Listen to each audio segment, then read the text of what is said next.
This is Democracy Now! I'm Amy Goodman with Nermeen Sheikh. Outrage is mounting over the death of Layleen Polanco, a transgender Afro-Latinx woman who was found dead in a cell at Rikers Island on Friday. Polanco was arrested on misdemeanor charges and jailed on Rikers in April when she was unable to post $500 bail. Nearly 2 months later, she was dead. Her family, friends, and transgender rights activists are now demanding answers for the conditions that led to the 27-year-old's death. The city says the cause of death has not yet been determined. Polanco was held in a unit for transgender women while jailed at Rikers, but a week before her death, she was transferred to so-called restrictive housing, an arrangement Polanco's lawyer says amounts to solitary confinement. Layleen's death came at the beginning of Pride Month, and just one day after the New York Police Department apologized for the first time for its raid a half-century ago on the Stonewall Inn, a gay and trans-friendly bar in Manhattan's Greenwich Village. In June of '69, the inn was the site of a violent police raid that triggered an uprising and helped launch the modern-day LGBTQ rights movement. Hundreds gathered in New York City Monday to demand justice for Layleen Polanco and demand Rikers be shut down immediately. Democracy Now! Is there in the streets. This video begins with transgender rights activist Cecilia Gentili speaking at Foley Square. Layleen loved New York. That you couldn't get her out of here. She loved the building. She loved the vibe. She loved the people of New York City. And ultimately, it has been this city what led to these circumstances. And we need to ask for answers. And we need to change the criminal law.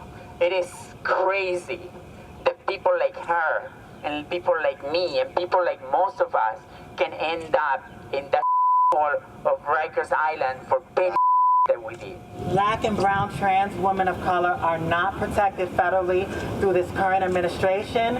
And in this month of June, there is no pride in knowing that the injustices of transgender women of color and the state-sanctioned violence continues to be perpetuated, and the deaths of transgender women, black transgender women, continue to be a leading epidemic in our communities. Tell them the truth. Trans rights are human rights. Trans people are people. We only want to live, be free, and be safe.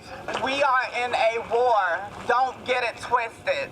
We have been in a war. Black and brown trans people have been in a war since we were born. Yeah. In a world that continuously tells us we shouldn't exist until they actually make it so that we don't exist. And so if you are invoking the names of Marsha or invoking the names of Sylvia or Miss Major or Storm May or any of these architects of our movement, Amanda Milan and so many others, you if you are not centering black and brown trans folks. As a formerly incarcerated, a former sex worker, I know I can almost imagine what she went through in those corridors. I myself remember being made fun of, being treated subhuman just to go get my medication from the medication window. Or how about picking up my commissary? Or how about going to visit my loved ones on the floor and have my family and myself subjected to those vicious things that the police did to us? I can almost imagine how she felt subhuman, being chained, going to seek personal help for herself. How many grievances were probably overlooked? How many times the boys have bullied her and the police turned a deaf eye or a deaf ear? I appreciate everyone showing up in this space in her death. But where are we when we are living and breathing? I need that same anger. I need that same wrath. I need you to pack the courtroom. How the hell does a misdemeanor result in a death sentence? That was Tabitha Gonzalez with the Transgender Legal Defense and Educational Fund. For more, we're joined now in studio by two guests. Raquel Willis is a transgender activist and writer, executive editor of Out magazine, and Joel Wertheimer is an attorney representing the family of Layleen Polanco. We welcome you both to Democracy Now! Joel, let's begin with you. What happened to Layleen? Why was she in Rikers? So there's still a lot we're figuring out about what happened. She was arrested in April. on misdemeanor charges. We believe that did not have bail set. There was another warrant outstanding. You mean she would have been just released? Yeah, they set $1 bail, which is a technical thing. But she would have been released if this other warrant hadn't been issued that was from a human trafficking intervention court. And that was only $500, and she wouldn't be in jail under the new bail law, which is supposed to go in effect in New York State in 2020. But prosecutors are still seeking bail. So how long had she spent in jail just because she couldn't raise the $500? From mid-April until the day she died. Over 2 months? Just under, yeah. Just under. Raquel, can you talk about the impact of Layleen's death? I mean, she's one just in a series, numerous deaths of Black trans women killed either by civilians or by the state. So could you talk about the impact of this on the transgender community? Absolutely. I mean, it's been a particularly heavy year. There have been 10 trans women reported murdered this year. We know that there are always probably more that go unreported. And it is just really heavy because it is the 50th anniversary of Stonewall, right? This is our Pride Month. And so while there's so much celebration and excitement around the strides that we have made as a community, these are sobering reminders of how much further we have to go. And so I think about Layleen's case and how even in the discussion of the murders and violence that happens to Black and brown trans bodies, there's such an erasure of people who are incarcerated or people who are detained, and in respecting their humanity and why they should still be here. So on the very first day of Pride Month, even before what happened to Layleen, there was Joanna Medina, a trans Latinx person seeking asylum, who died in ICE custody on June 1st. And so all of this is happening while in the background there's these celebrations ignoring these realities. And of course, this is Pride Month. Back to Layleen at Rikers Island. Why was she in solitary confinement? I mean, this so much reminds me of Sandra Bland, right, who couldn't raise the $500 she needed to get out. We still don't know exactly why she was placed in restrictive housing in the punitive segregation unit. The Department of Correction has been stony with us, to say the least. So she was in a transgender unit at Rikers? She was, to begin with. Rikers is one of the few jails that actually has a transgender unit, but then she was transferred to the punitive segregation unit, which is solitary or minimal freedom while you're incarcerated. And how did she die? Again, that's still being determined. We have suspicions, but I don't want to speculate too much. She did have epilepsy. She had a seizure condition, and we don't know how frequently that she was being checked on. But we're still waiting for the medical examiner to determine the cause of death. Well, I want to turn to New York City Mayor Bill de Blasio, who's now, of course, running for president, speaking about Layleen Polanco's death on New York 1. He was asked why she was in custody for nearly 2 months for 2 misdemeanor charges.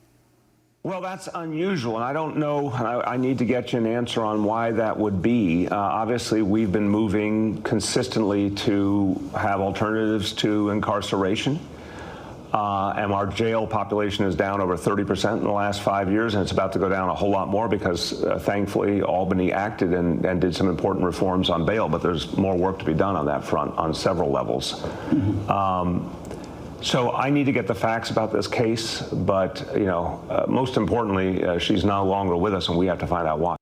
In May, Mayor de Blasio promised to protect transgender New Yorkers, dedicating a monument to legendary transgender activists Marsha P. Johnson and Sylvia Rivera. So, Raquel, your response to what the mayor said and what the mayor has promised? Yes, I mean, I think that it's great that we are honoring these figures, right? But we forget the facts of their lives. Marsha and Sylvia were women who were fighting for people who are incarcerated, for people who have had very difficult experiences and interactions with law enforcement and the state. And so while it's great we have these monuments, we have to continue this fight. And of course, Sylvia Rivera, back 50 years ago at the Stonewall Inn. Absolutely. We wanted to end with transgender actor and model India Moore, star of the FX show Pose, speaking at the New York protests Monday to demand justice for Layleen Polanco.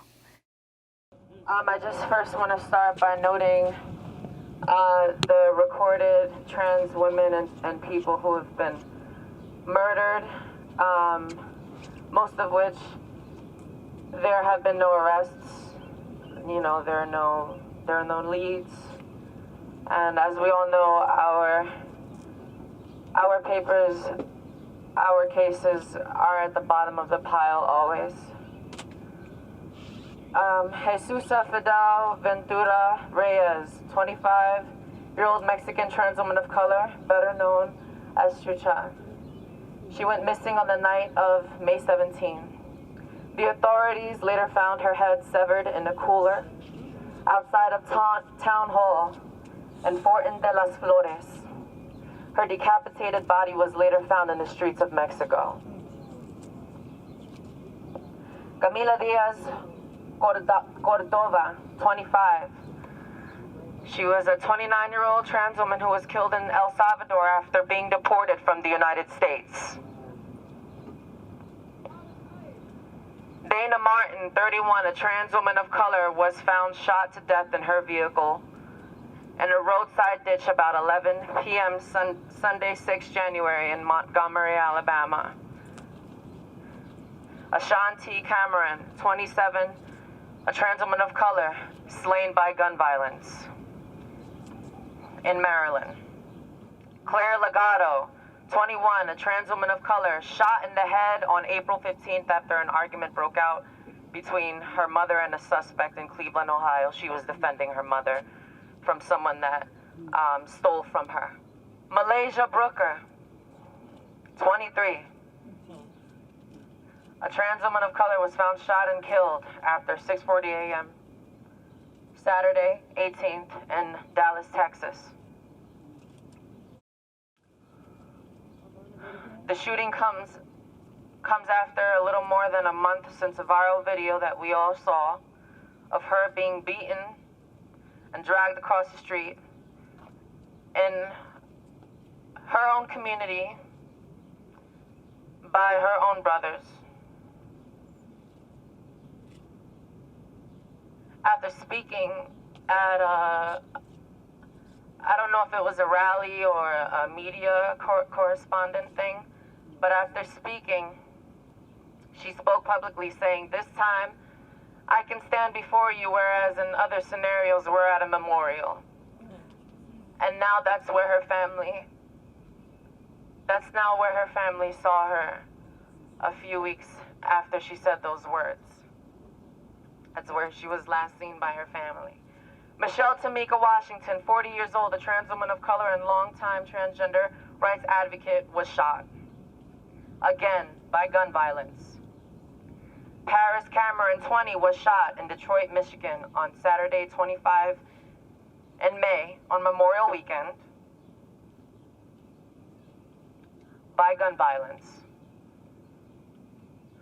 Chanel Lindsay, 26, a trans woman of color, was found in White Rock Lake, Dallas, Texas at 5:45 on Saturday, 1st June. She was the second trans murder in Dallas, following Malaysia, just 2 weeks apart. Lindsay's body was discovered only a mile away from where Booker's body was discovered. Chanel Skurlock, 23, a trans woman of color, was shot and killed in Lumberton, North Carolina. Her body was found in a field. Jazeline Ware, a black trans woman, was found dead in her Memphis apartment in March. Layleen Polanco, the most recently slain trans woman of color, a black trans woman. I looked up to her just wanted to say, you know, when you're a young trans person, you have the trans women and people around you to look to when you imagine where you want to see yourself in your life. Layleen was one of those girls for me. Cis-hetero people are deciding whether or not we deserve human rights, and that must end. We cannot lean on the understanding or empathy of cis-hetero people to protect and fight for our basic human rights. Our freedom to exist and access employment, shelter, education, safety, healthcare, or anything else that we need to thrive should not be at the mercy to people who do not share our experiences or let alone believe we don't deserve to live or thrive. We need our government to listen to us in regards to our needs, not listen to cis people in regards to our needs. We are all worthy of safety and protection everywhere, including in our own homes, with our own families, and shelters in our own neighborhoods, and churches, and schools, and jobs, and hospitals, and clinics, and communities, and cities, and country, and world.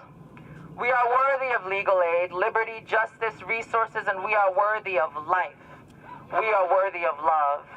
If the sight of us using our bodies, our voices, and our defiance to protest this oppressive administration and the people who endorse it, and the religions that are fighting for the right to dispose us as a spiritual practice, and police, prison, and a political system that is giving the world permission to dispose of us, disturbs and frightens you more than our mysteriously dead bodies in the custody of Rikers Island and ICE, and the sight of us being beaten and dragged up and down the gravel of the streets of our streets in Dallas and beyond, shot up and decapitated on the stairs of City Hall in Mexico, we will not back down and rest in peace no more.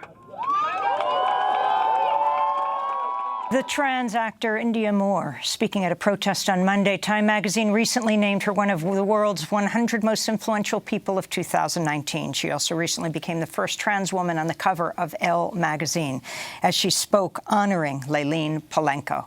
Your final comment, Raquel Willis. Absolutely. We have to invest in Black and brown trans leadership, so all of the initiatives that are led by us and fighting for us need to be supported, whether that's donating, volunteering, or just elevating the work that we're doing. Raquel Willis, executive editor of Out magazine, attorney Joel Wertheimer, thank you so much for joining us. I'm Amy Goodman with Nermeen Sheikh. This is Democracy Now!